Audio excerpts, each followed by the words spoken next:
Hello students, today we are going to start vector algebra. This is a very important topic for class 11. Okay.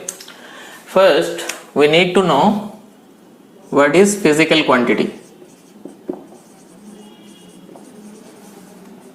Physical quantity means the quantity which we can measure is called physical quantity. This quantity can be classified as scalar and vector. What are the properties of scalar? Scalar quantity have only magnitude.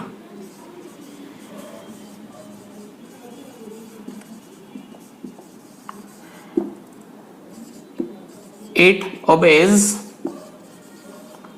normal algebraic laws.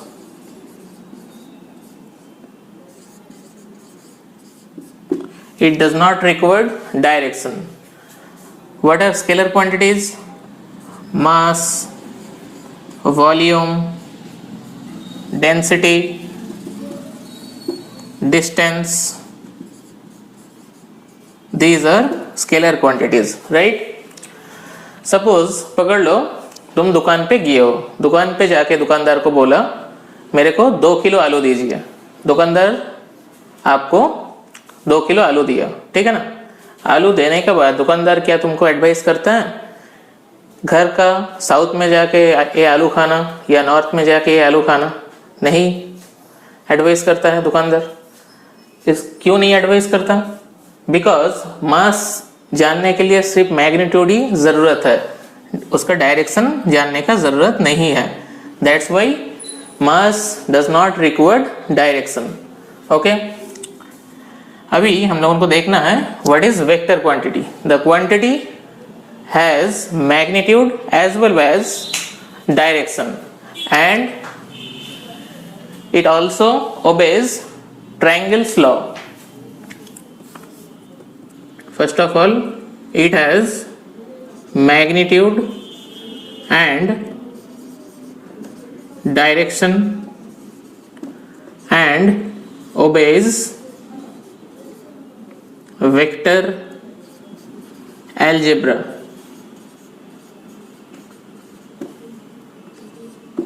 Or you can say it obeys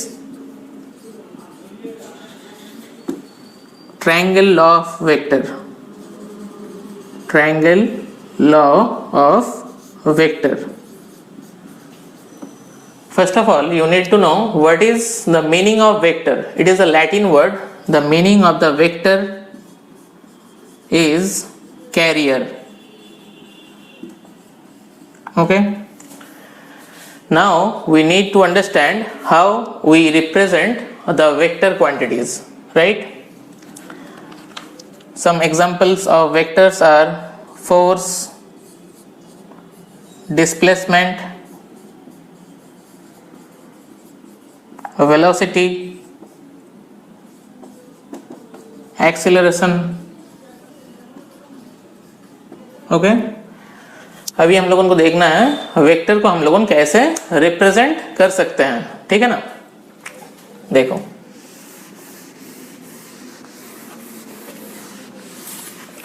कोई भी vector को अगर represent करना है तो representation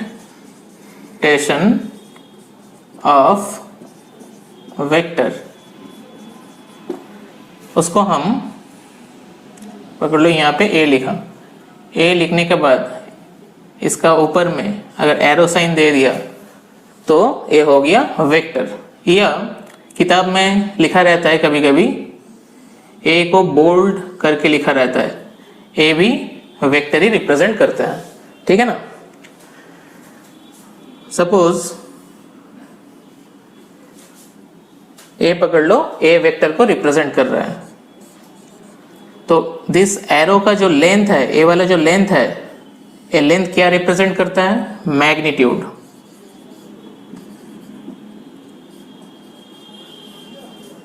और ए direction मतलब ए जो एरो हेड है, ये एरो हेड रिप्रेजेंट करता है डायरेक्शन को, ठीक है ना. और मैग्नीट्यूड रिप्रेजेंट करते हैं हम लोगों मॉड ए से, ठीक है, ये हो गया रिप्रेजेंटेशन ऑफ वेक्टर। अभी हम लोगों को देखना है type of vectors. What is parallel vector? जब दोनों वेक्टर एक ही डायरेक्शन में रहता है लेकिन उसका मैग्नीट्यूड सेम भी हो सकता है, नहीं भी हो सकता है, इसका कोई गारंटी नहीं है। ठीक है, मतलब दोनों वेक्टर का डायरेक्शन अगर सेम हुआ तो उसको हम लोगों पैरेलल वेक्टर बोल सकते हैं। ठीक है ना, दो वेक्टर अगर पैरेलल हो गया तो दोनों वेक्टर का बीच में जो एंगल प्रोड्यूस होता है कितना, थीटा इक्वल टू 0 डिग्री। ठीक है, अभी हम लोगों को देखना है इक्वल वेक्टर क्या है। दोनों वेक्टर का अगर डायरेक्शन सेम है और दोनों वेक्टर का मैग्नीट्यूड भी सेम है तब भी ये इक्वल वेक्टर हो सकता है। ठीक है ना, मतलब mod A equal to mod B होना चाहिए इक्वल वेक्टर होने के लिए। फिर तुम कह सकते हो इक्वल वेक्टर को पैरेलल वेक्टर भी कह सकते हो। ठीक है ना, अभी हम लोगों को देखना है एंटी पैरेलल वेक्टर क्या है। एंटी पैरेलल वेक्टर में होता है दोनों वेक्टर का डायरेक्शन अगर ऑपोजिट में है तो उसको हम लोगों कहते हैं एंटी पैरेलल वेक्टर। ये दोनों का मैग्नीट्यूड सेम भी हो सकता है, नहीं भी हो सकता है। सेम होना चाहिए इतना जरूरी नहीं है, नहीं होने से उसको हम लोगों कहते हैं एंटी पैरेलल वेक्टर। मतलब ये इक्वल भी हो सकता है और नहीं भी हो सकता है। ठीक है, दोनों केस में एंटी पैरेलल वेक्टर हम लोगों इसको कह सकते हैं। जब दोनों वेक्टर का डायरेक्शन ऑपोजिट में रहता है तब दोनों वेक्टर का बीच में जो एंगल होता है कितना, 180 डिग्री।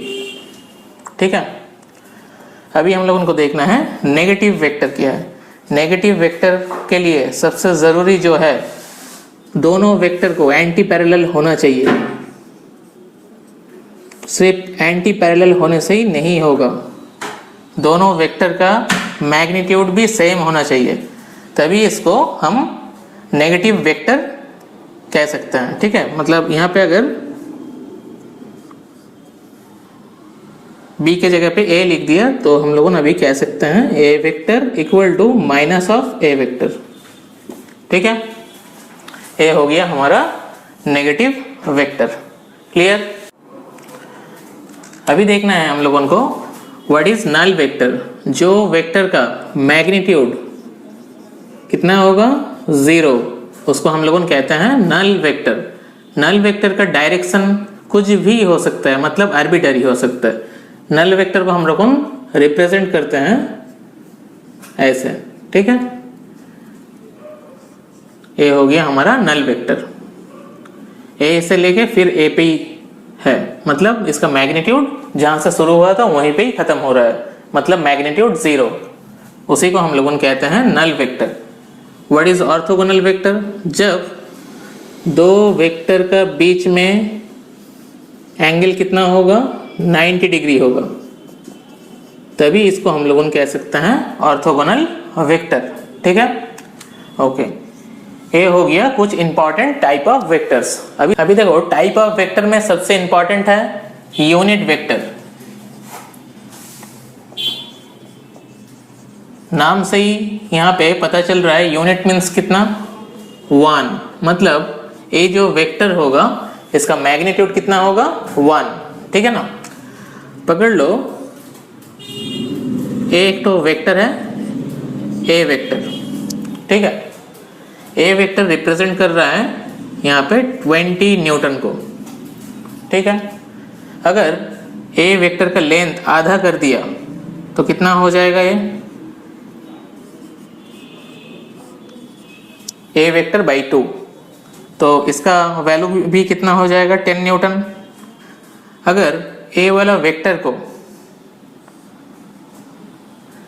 यूनिट वेक्टर बनाना है तो अगर 20 से ही डिवाइड कर दिया तो 20 से डिवाइड करने से कितना हो रहा है, यहाँ पे 1 हो रहा है, मतलब क्या हो जा रहा है, यूनिट वेक्टर हो जा रहा है।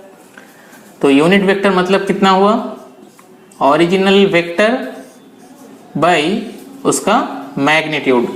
यहाँ पे देखो ओरिजिनल वेक्टर कितना था 20 न्यूटन, और उसका डायरेक्शन किस तरफ था, इस तरफ। अगर ए और जो ओरिजिनल वेक्टर है इसका मैग्नीट्यूड 20 से डिवाइड कर दिया तो कितना हो गया, 20/21 हो गया। यहाँ पे देखो ओरिजिनल वेक्टर का अगर हम लोगों ने इसका मैग्नीट्यूड से डिवाइड कर दे तो हम लोगों को क्या मिल गया, यूनिट वेक्टर। ठीक है। और एक तो चीज यहाँ से देखो, so we can write A vector equal to mod A cap.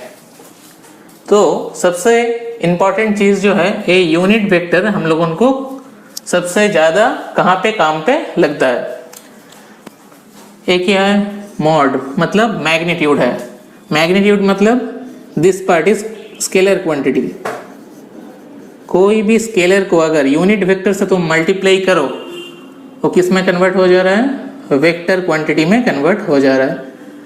तो यूनिट वेक्टर का सबसे इंपॉर्टेंट काम क्या है, कोई भी स्केलर क्वांटिटी को तुम वेक्टर बना सकते हो स्केलर क्वांटिटी के साथ यूनिट वेक्टर मल्टीप्लाई करके। ठीक है। These are the function of unit vector. अभी यहाँ पे देखो ए क्या एक्सिस है, एक्स एक्सिस, ए क्या है वाई एक्सिस, ए क्या है Z axis. Suppose x axis के तरफ कोई भी अगर यूनिट वेक्टर है तो उसको हम आई से रिप्रेजेंट करते हैं, मतलब आई कैप से। वाई एक्सिस के तरफ कोई भी अगर यूनिट वेक्टर है तो उसको हम लोगों रिप्रेजेंट करते हैं जे कैप से। जेड एक्सिस के तरफ कोई भी अगर यूनिट वेक्टर रिप्रेजेंट होता है उसको हम लोग के कैप से रिप्रेजेंट करते हैं। ठीक है। मतलब एक्स एक्सिस के तरफ जो कंपोनेंट यूनिट वेक्टर का होता है वो होता है आई कैप। वाई एक्सिस के तरफ जो यूनिट वेक्टर होता है वो होता है जे कैप। और जेड एक्सिस के तरफ जो यूनिट वेक्टर होता है उसको हम लोगों कहते हैं के कैप। ये सारा यूनिट वेक्टर का मैग्नीट्यूड कितना है, 1। ठीक है। अभी यहां पे देखना है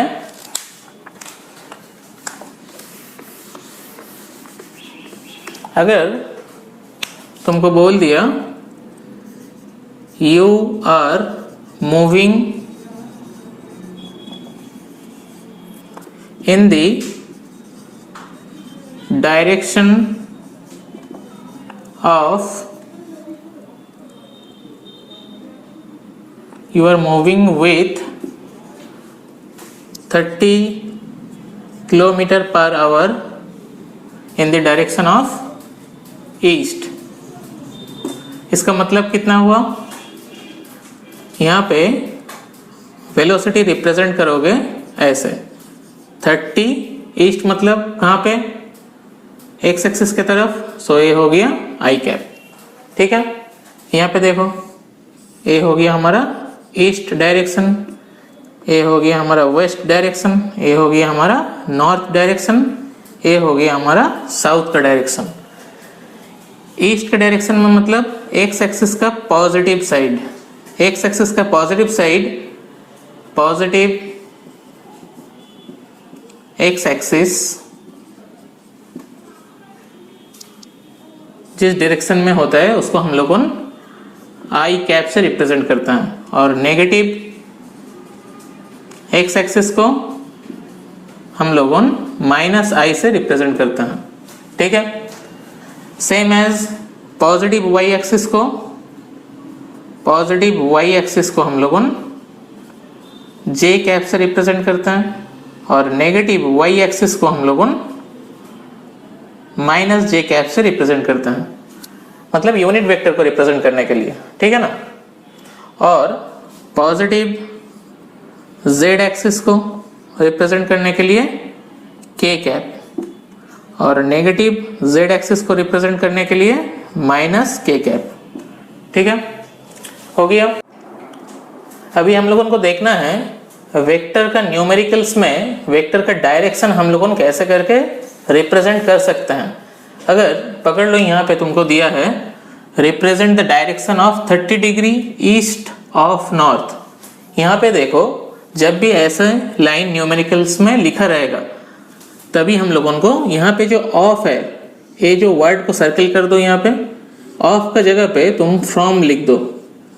ये हम लोगों लिखेंगे हम लोगों के कैलकुलेशन के सहूलियत के लिए, ठीक है ना। यहाँ पे देखो, ये है ईस्ट, ये है वेस्ट, ये है north and this is south. यहाँ पे कितना दिया हुआ है? Direction of 30 degree east from north. East कहाँ पे है? फ्रॉम नॉर्थ, मतलब नॉर्थ से तुम स्टार्ट करोगे जर्नी, कितना दूर तक? 30 डिग्री, मतलब तुम्हारा एरो साइन इस तरफ होगा। तो ये कितना हो गया? 30 degree north, from north to east, from north to east हो गया ये पहला वाला सवाल। अभी दूसरा वाला सवाल देखो, यहाँ पे क्या दिया हुआ है? इन the direction of north east. यहाँ पे कोई भी एंगल नहीं दिया हुआ है। जब कोई भी एंगल नहीं दिया हुआ रहेगा तब तुमको देखना है वो बीचों बीच से जा रहा है, मतलब 45 डिग्री एंगल पे जा रहा है यहाँ पे, ठीक है ना। यहाँ पे भी करो, कहाँ पे? इन द डायरेक्शन ऑफ नॉर्थ, यहाँ पे बैठा लो फ्रॉम ईस्ट, मतलब इसका डायरेक्शन ईस्ट से लेके नॉर्थ की तरफ होगा, मतलब 45 डिग्री। समझ में आया? अभी देखो यहाँ पे क्या दिया हुआ है 3 नंबर सवाल पे? Direction along 60 degree south of west. यह है वेस्ट, यह है साउथ।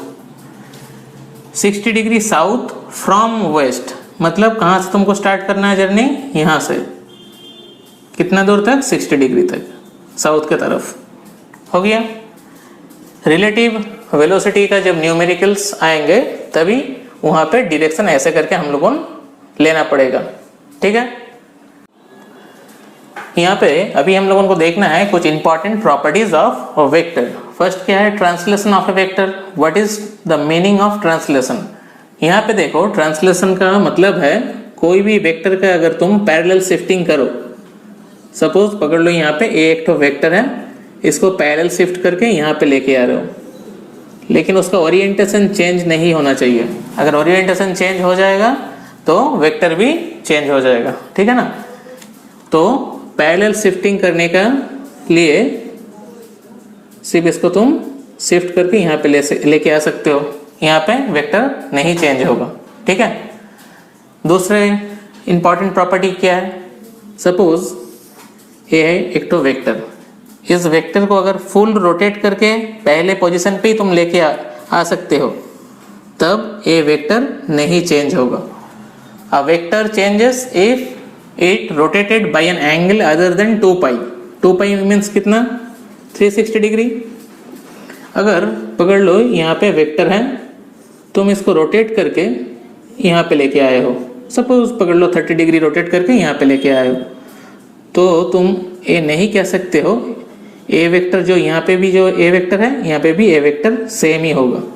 ए वेक्टर में भी चेंज, दिस वेक्टर में भी चेंज, ठीक है। मतलब 360 डिग्री छोड़ के दूसरे कोई भी एंगल पे तुम अगर कोई भी वेक्टर को रोटेट करो तो वेक्टर चेंज हो जाएगा, ठीक है। यह है रोटेशन ऑफ ए वेक्टर का प्रॉपर्टी, ठीक है। अभी आई जो इंपॉर्टेंट और एक तो प्रॉपर्टी देखना है, कोई भी वेक्टर अगर यूनिक डायरेक्शन में मूव करे, any vector moves in a unique direction,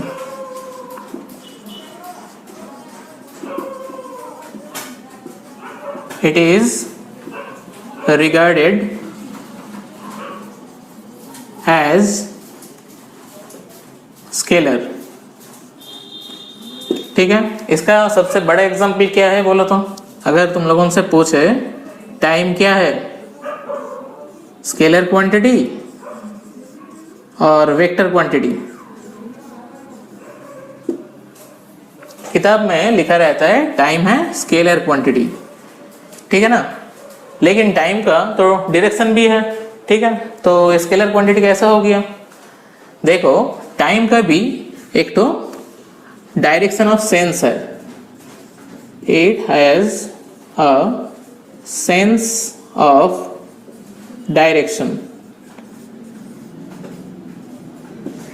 time देखो, पास्ट, पास्ट के बाद प्रेजेंट, उसके बाद फ्यूचर, मूव कर रहा है, मतलब टाइम हर टाइम एक ही डायरेक्शन में मूव कर रहा है। यहाँ पे देखो क्या है प्रॉपर्टी में, अगर कोई भी वेक्टर यूनिक डायरेक्शन में मूव करता है तो उसको, वो वेक्टर को हम लोगों स्केलर ट्रीट कर सकता है। ठीक है, ये तीनों है वेक्टर का कुछ इंपॉर्टेंट प्रॉपर्टीज। ठीक है, ओके, अभी हम लोगों देखेंगे वेक्टर का ट्रायंगल लॉ। वेक्टर में हम लोगों ट्रायंगल लॉ कब यूज करते हैं, जब दो वेक्टर का बीच में एडिशन हो तभी हम लोगों ट्रायंगल लॉ यूज करते हैं। दोनों वेक्टर का एडिशन करने से एक तो नया वेक्टर मिलेगा, वो क्या, कौन सा वेक्टर होता है, रिजल्टेंट वेक्टर। सिर्फ ट्रायंगल लॉ से हम एडिशन कर सकते हैं ऐसे नहीं है, सब्सट्रैक्शन भी कर सकते हैं। जैसे कि A vector minus B vector, इसको हम ऐसे भी लिख सकते हैं, A vector plus minus of B vector. ठीक है ना, एडिशन ही हुआ। मतलब ट्रायंगल लॉ हम लोगों ने यूज करते हैं दोनों वेक्टर के बीच एडिशन या सब्सट्रैक्शन करने के लिए। देखो साइमल्टेनियसली अगर दो वेक्टर लिया जाए, यहाँ से देखो स्टार्ट हो रहा है, यहाँ से इतना दूर ए वेक्टर, यहाँ से और एक तो वेक्टर ले लिया, ये है बी वेक्टर। अभी ट्रायंगल बनाना है तो क्लोजिंग साइड है, क्लोजिंग साइड का जो डायरेक्शन होगा वो ऑपोजिट, इन ऑपोजिट डायरेक्शन में होना चाहिए, यही है रिजल्टेंट वेक्टर। ठीक है, क्लोजिंग साइड यहाँ पे लिख सकते हो, closing side in opposite direction.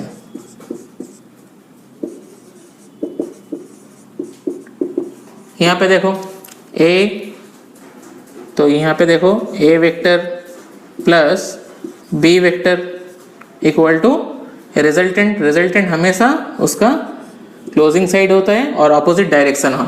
मतलब देखो यहाँ से स्टार्ट हो रहा है, यहाँ तक जा रहा है, फिर यहाँ से यहाँ तक, यहाँ से यहाँ से यहाँ तक आना चाहिए था, लेकिन यहाँ पे डायरेक्शन देखो उल्टा है।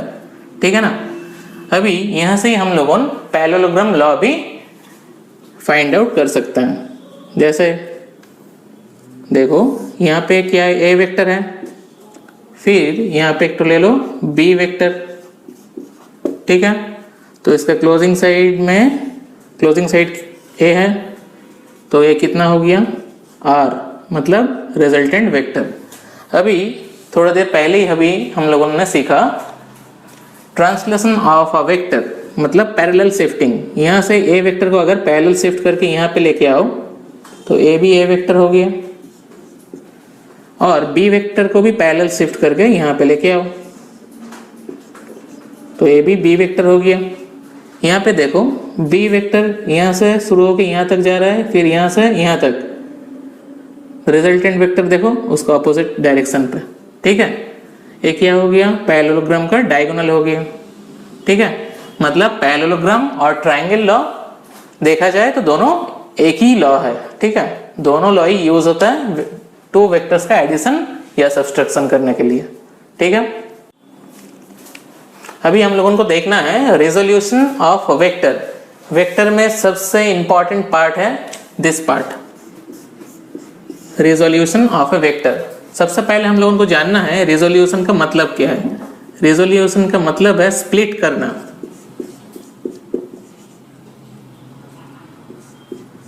स्प्लिटिंग ऑफ वेक्टर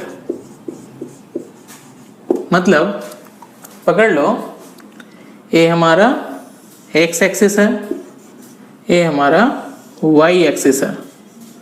यहाँ पे एक तो वेक्टर है ए वेक्टर, जो हॉरिजॉन्टल के साथ कितना एंगल कर रहा है, यहाँ पे थीटा एंगल कर रहा है। ठीक है,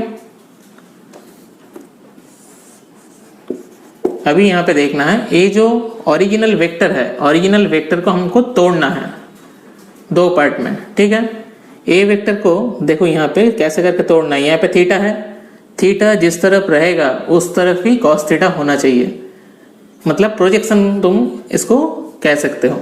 ए वेक्टर का अगर ऊपर कोई यहाँ पे लाइट थ्रो करे तो इसका शैडो कहाँ पे गिरेगा, यहाँ पे गिरेगा ना। तो ए वेक्टर का कंपोनेंट कहाँ पे हो गया, यहाँ पे। तो कंपोनेंट को हम लोग कह सकते हैं ए एक्स, मतलब एक्स एक्सिस का एक कंपोनेंट है ए एक्स। और यहाँ पे देखो दूसरा कंपोनेंट ए वर्टिकल कंपोनेंट कहलाता है, इसको हम लोग कह सकते हैं ए वाई। क्यों, वाई एक्सिस का एक कंपोनेंट है ए वाई। तो यहाँ पे देखो ए वेक्टर को अगर हम यूनिट वेक्टर से रिप्रेजेंट करें तो इसको हम लिख सकते हैं A x I cap plus A Y J cap.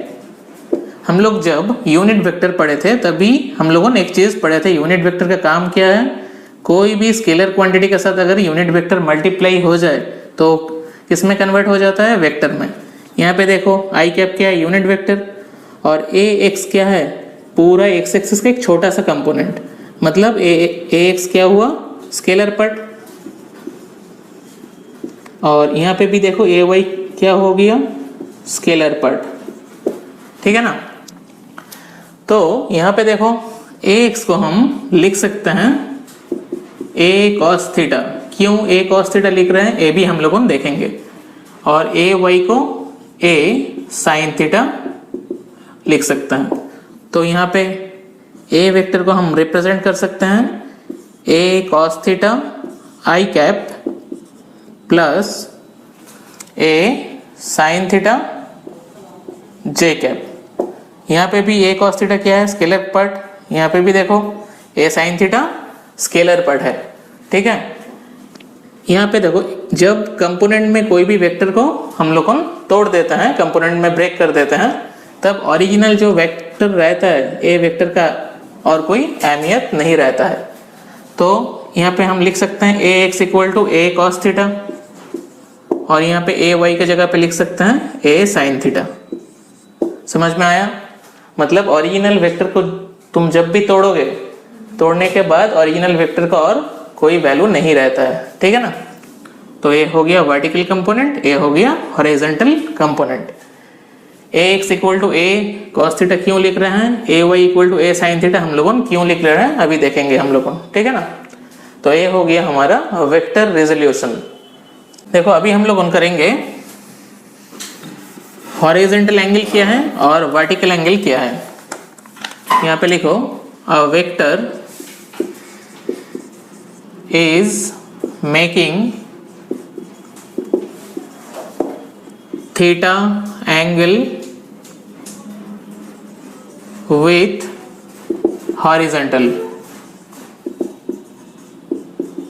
ठीक है, पकड़ लो कोई भी एक तो वेक्टर ए वेक्टर, ए है हमारा एक्स प्लेन और ये है हमारा वाई प्लेन, और ये है ओरिजिन। यहाँ पे पकड़ लो एक तो vector A vector, A vector A क्या है, हॉरिजॉन्टल है, हॉरिजॉन्टल के साथ कितना एंगल कर रहा है, थीटा एंगल।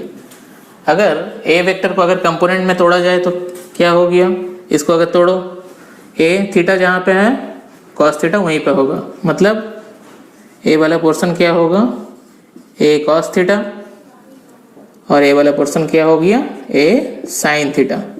ये तो हो गया हमारा हॉरिजॉन्टल वाला एंगल। अगर तो इसका वर्टिकल एंगल कौन सा हो गया, ए वाला एंगल है उसका वर्टिकल एंगल। तो ए वाला एंगल टोटल एंगल कितना है 90, ए अगर थीटा हो जाए तो ये कितना हो जाएगा 90 माइनस थीटा, ठीक है ना। यहाँ पे देखो, यहाँ पे देखो ए अगर हमारा एक्स एक्सिस वाई एक्सिस, और ए जो वेक्टर वर्टिकल के साथ कितना एंगल बना रहा है, यहाँ पे देखो 90 माइनस थीटा। हमने थोड़ी देर पहले क्या बोला था, थीटा जहाँ पे होगा कॉस थीटा उसी तरफ होगा। अब इसको वर्टिकली तोड़ो, देखो कंपोनेंट कहाँ पे हो रहा है, यहाँ से लेकर यहाँ तक, तो इस तरफ अभी हो जाएगा ए कॉस 90 माइनस थीटा, और यहाँ पे क्या हो जाएगा ए साइन 90 माइनस थीटा। ठीक है, क्लास 10 में तुम लोगों ने कम्प्लीमेंट्री एंगल पढ़ के आए हो। साइन 90 माइनस थीटा मतलब क्या है? Cos theta. Cos 90 minus theta मतलब क्या है? Sine theta. चाहे वो वर्टिकल एंगल हो या हॉरिजॉन्टल एंगल हो, वेक्टर का कंपोनेंट में कोई फर्क नहीं पड़ेगा। ठीक है, देखो तो ये हो गया horizontal angle, this angle is called horizontal angle and this angle is called vertical angle. ठीक है, ओके।